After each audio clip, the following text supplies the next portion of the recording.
Hi, everybody. My name is Jason. I'm Caden. I'm Jaden. I'm Eli. And we are the Yahuwah and the Torah YouTube channel. You can find us on Rumble. You can find us on Odyssey. We really appreciate Odyssey. There's not a lot of you guys over on Odyssey, but we do appreciate those who are over there.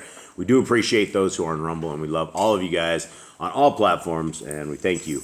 We are the little family out in the middle of a jungle that is doing what, Jade? Following the laws, statutes, and commandments, obeying what Yahuwah has told us to do, and being His people. We are the Hebrews. Why do you do this? What purpose do you have? Wouldn't it just be easier just to get up during the day instead of us spending even time reading at the very crack of dawn? Wouldn't it just be easier just to do this like later or not to do it at all? I mean, why do we do this? Because Yahuwah told us to feed the sheep.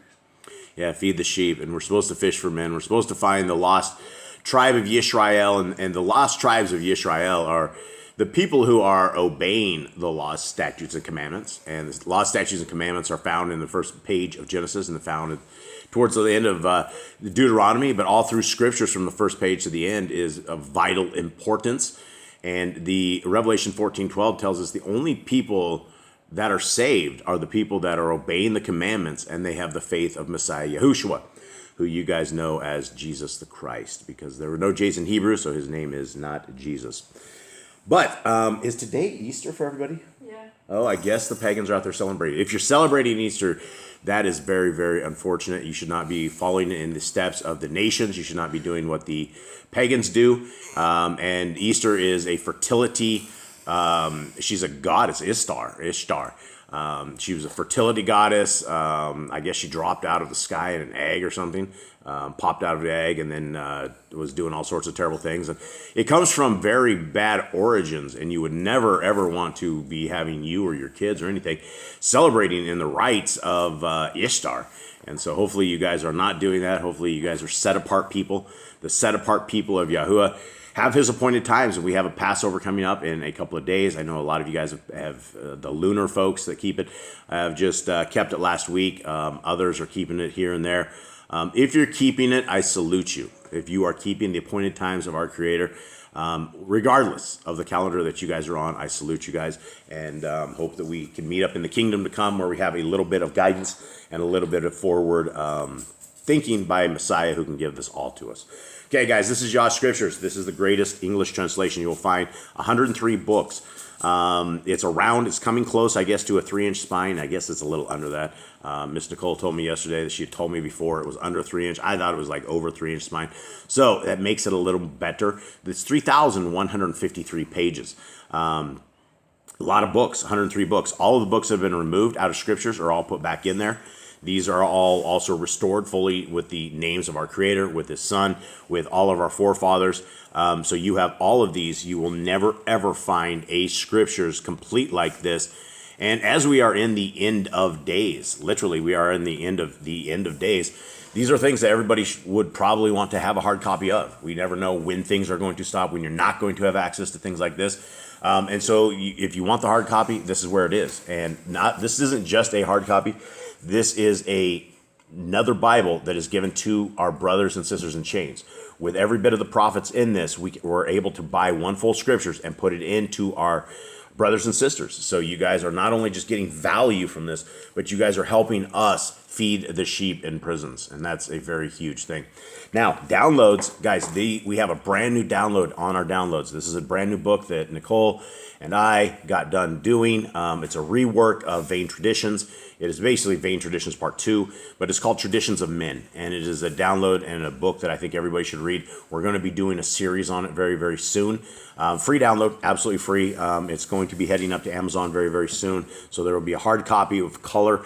There's tons of graphics in there, and we had to vet the entire book. The other book, when we started going through it, there were all of these deities that they claimed that they were there, that they based their points on, and they weren't. In research that we did, they just made up a lot of things. And so we fixed a lot of this stuff and changed what was corrupt, and it's put out now. So you guys can read it, give us a read. Let us know what you guys think. I really would appreciate it if you guys would download that. Also, all the PDFs, everything we have is completely free of charge. Android apps, iOS apps, it's all there. Last but not least, sorry guys, don't mean to drag on here. This is Amazon, where you guys can grab any of these smaller books. Every one of these are available right now. You can pop them on. Again, 100% of all proceeds go into the prisoner fund. Okay, Jade, where are we at in the life of David in the book of 2nd Shemu'el, and we're heading into chapter 16. What's happened? David committed. Sorry, guys, that's Jerry. We don't know why he does it. David committed adultery, killed another man's wife. She got pregnant by him. She had a miscarriage. Then they went and had another son. His name was Solomon. David had some more children.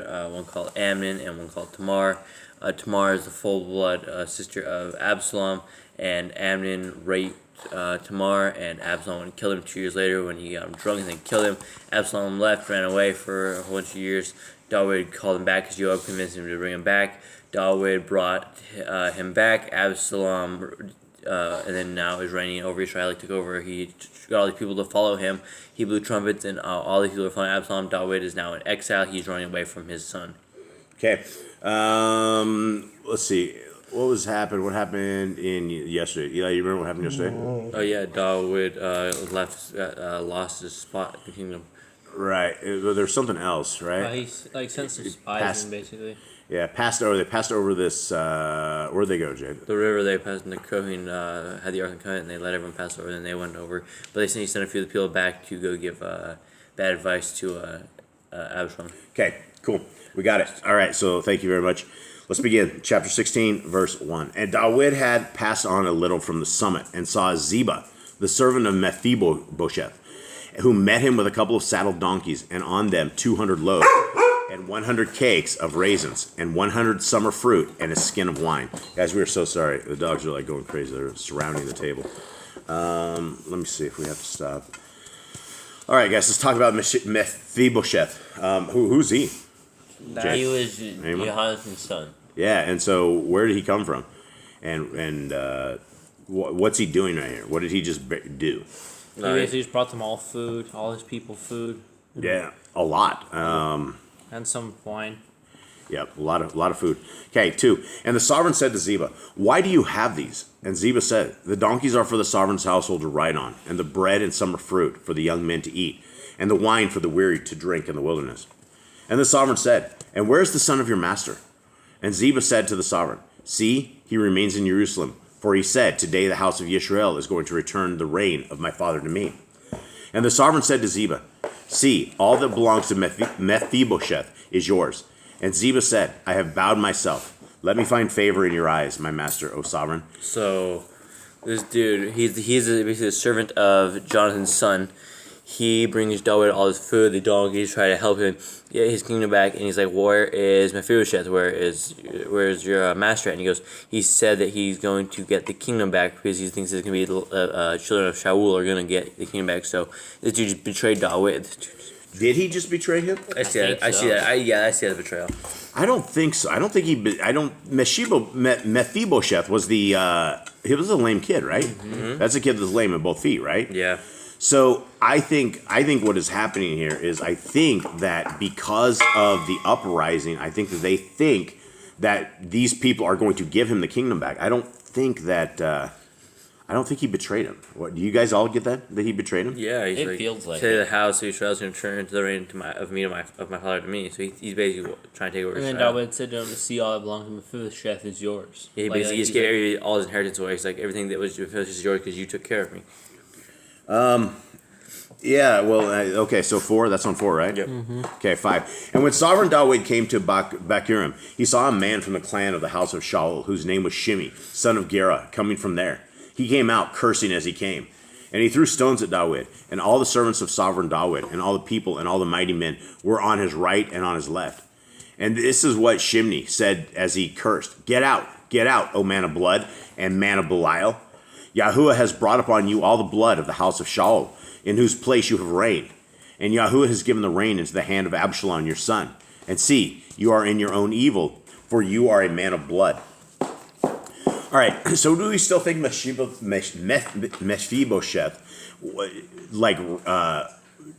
ran on him? He was rolling this? Yeah, you'll see more later in a future. I guess do a spoiler alert, but in a few chapters talks about it.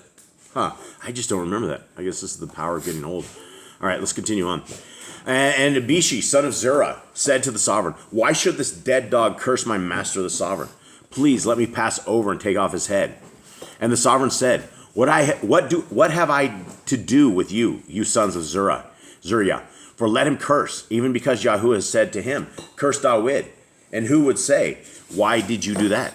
And David said to Abishi and to all his servants, See how my son who came from my own body seeks my life, and how much more now this Benjaminite? Leave him alone and let him curse, for Yahuwah has spoken to him. If so be, Yahuwah looks on my affliction, and Yahuwah shall return good to me for his cursing today. This is an interesting way to deal with this situation, right? He just, most people are going to pick up sticks, and most people are going to kill this guy, right? Most people are going to shoot an arrow in this guy that's chucking rocks at them. Especially the ex-king or the king, the people around him are going to be, let's take this guy's head off. Let's deal with this. And David, in his, I guess humbleness, is essentially like, look, if this guy's supposed to be cursing me, let it be. If it came from Yah, it came from Yah. And if not, then Yah will avenge us. He'll take care of this. And in David's old age, he told Solomon to kill him. Yeah, I know. So that's a spoiler alert. Thanks, Kate. Anyway, this guy ends up getting smoted further on, like the dying words of David, because Kate gave us a spoiler alert. This guy dies. Let's continue on. And as David and his men went in the way, Shimei walked alongside him on the hillside and cursed as he went, and threw stones at him and kicked up dust. And the sovereign and all the people who were with him became weary, and they refreshed themselves there. Now, did it sound like he moved on, or are they like he refreshed himself with the guy kicking up dust, chucking rocks at him? It seems like they must have gone further. Yeah, and that's what the story so. is. Like, I don't think they sit there with the rocks. Don't sit on the rocks. Yeah, so I think 13 is like 14. It goes to like another point in time. Like they continued on. I think this dude that was kicking dust and is like back in the things. Unless they are going to sit there and be eating and drinking and trying to sleep or nap as some dude's squaring at him, chucking rocks. So there we go. 15. And Absalom and all the people, the men of Yisrael, came to Jerusalem, and Achitophel was with him. And it came to be when Cushi the Archite, the friend of David, had come to Absalom, that Cushi said to Absalom, Let the sovereign live, let the sovereign live. And Absalom said to Cushi, Is this your kindness to your friend? Why did you not go with your friend? And Cushi said to Absalom, No, I am for the one whom Yahuwah and his people, and this people, and all the men of Israel have chosen, and with him I remain. And besides, whom should I serve? Should it not be before his son? As I have served before your father, so I am before you. And Absalom said to Achitophel, Give your advice. What should we do? And Achitophel said to Absalom, Go into your father's concubines, whom he has left to look after the house. And all Israel shall hear that you have made yourself a stench to your father, and the hands of all who are with you shall be strong. And you heard Hanny in the middle of this one. She's like, give us special effects, because this is crazy. This verse is crazy in of itself. It's televised. But it is, hold on.